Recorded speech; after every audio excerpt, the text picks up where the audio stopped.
정부의 실세로 불렸던 우병우 전 청와대 민정수석에 대한 구속영장이 기각됐습니다.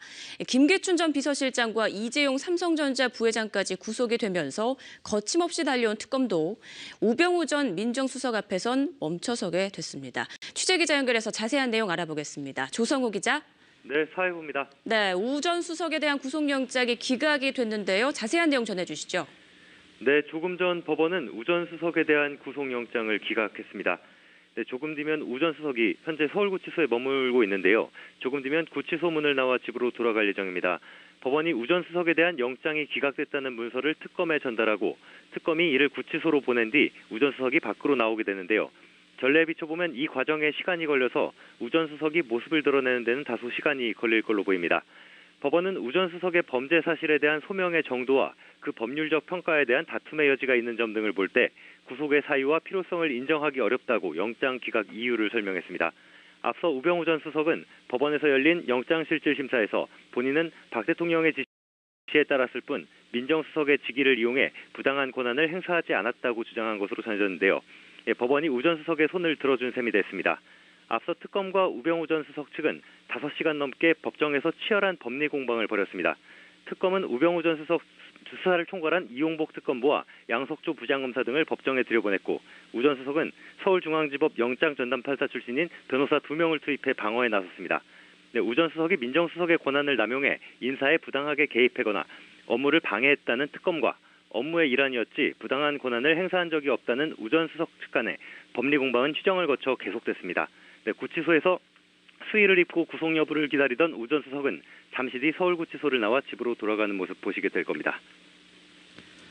네, 그럼 우 전 수석에게 적용된 혐의는 무엇인지 또 그리고 앞으로 수사 방향은 어떻게 되는지 좀 짚어주시죠. 네, 우병우 전 수석에게 적용된 대표적인 혐의는 바로 직권남용입니다. 네, 우 전 수석이 민정수석의 권한을 남용해 인사에 부당하게 개입하거나 업무를 방해했다는 건데요. 이와 관련해 CJ-ENM에 대한 표적조사 지시를 위원회 국장급 간부를 강제 퇴직시켰다는 의혹과 정부정책기조의 비협조적이라는 이유로 문체부 국과장급 5명의 좌천성 인사를 주도했다는 의혹 등도 제기됐습니다.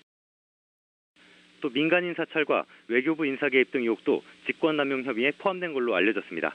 혐의에 포함되진 않았지만 국정농단을 덮으려는 개헌 논의에도 우 전 수석이 개입한 정황이 포착된 것으로 전해졌습니다. 이와 관련해 우 전 수석은 민정수석의 업무 영역이 광범위한 만큼 업무의 일환이지 위법하거나 부당한 권한을 행사한 적이 없다며 맞선 것으로 알려졌는데요. 우 전 수석은 이 밖에도 최순실 씨의 국정농단을 알고도 내버려뒀다는 직무유기 혐의와 미르와 K스포츠재단의 모금 과정 등을 수사하던 이석수 전 특별감찰관의 감찰 업무를 방해했다는 혐의, 국회 불출석 혐의 등도 받고 있습니다. 하지만 법원은 우 전 수석에게 적용된 이 같은 혐의들에 대해 아직 구속 수사가 필요한 만큼 명확히 소명되지 못했다고 판단한 걸로 보입니다.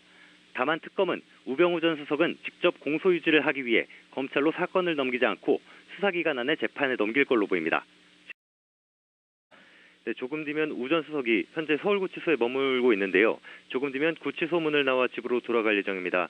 법원이 우 전 수석에 대한 영장이 기각됐다는 문서를 특검에 전달하고 특검이 이를 구치소로 보낸 뒤 우 전 수석이 밖으로 나오게 되는데요. 전례에 비춰보면 이 과정에 시간이 걸려서 우 전 수석이 모습을 드러내는 데는 다소 시간이 걸릴 걸로 보입니다. 법원은 우 전 수석의 범죄 사실에 대한 소명의 정도와 그 법률적 평가에 대한 다툼의 여지가 있는 점 등을 볼 때 구속의 사유와 필요성을 인정하기 어렵다고 영장 기각 이유를 설명했습니다.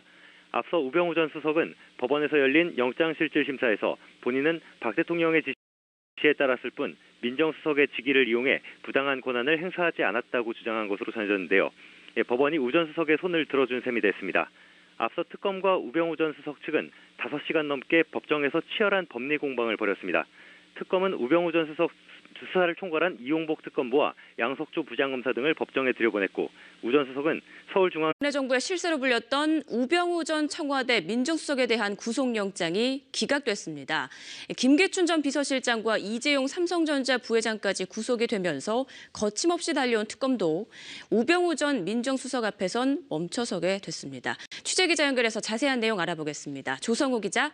네, 사회부입니다. 네, 우 전 수석에 대한 구속영장이 기각이 됐는데요. 자세한 내용 전해주시죠. 네, 조금 전 법원은 우 전 수석에 대한 구속영장을 기각했습니다. 지법 영장전담판사 출신인 변호사 2명을 투입해 방어에 나섰습니다. 네, 우 전 수석이 민정수석의 권한을 남용해 인사에 부당하게 개입하거나 업무를 방해했다는 특검과 업무의 일환이었지 부당한 권한을 행사한 적이 없다는 우 전 수석 측 간의 법리 공방은 휴정을 거쳐 계속됐습니다. 네, 구치소에서 수의를 입고 구속 여부를 기다리던 우 전 수석은 잠시 뒤 서울구치소를 나와 집으로 돌아가는 모습 보시게 될 겁니다. 네, 그럼 우 전 수석에게 적용된 혐의는 무엇인지 또 그리고 앞으로 수사 방향은 어떻게 되는지 좀 짚어주시죠. 네, 우병우 전 수석에게 적용된 대표적인 혐의는 바로 직권남용입니다. 네, 우 전 수석이 민정수석의 권한을 남용해 인사에 부당하게 개입하거나 업무를 방해했다는 건데요.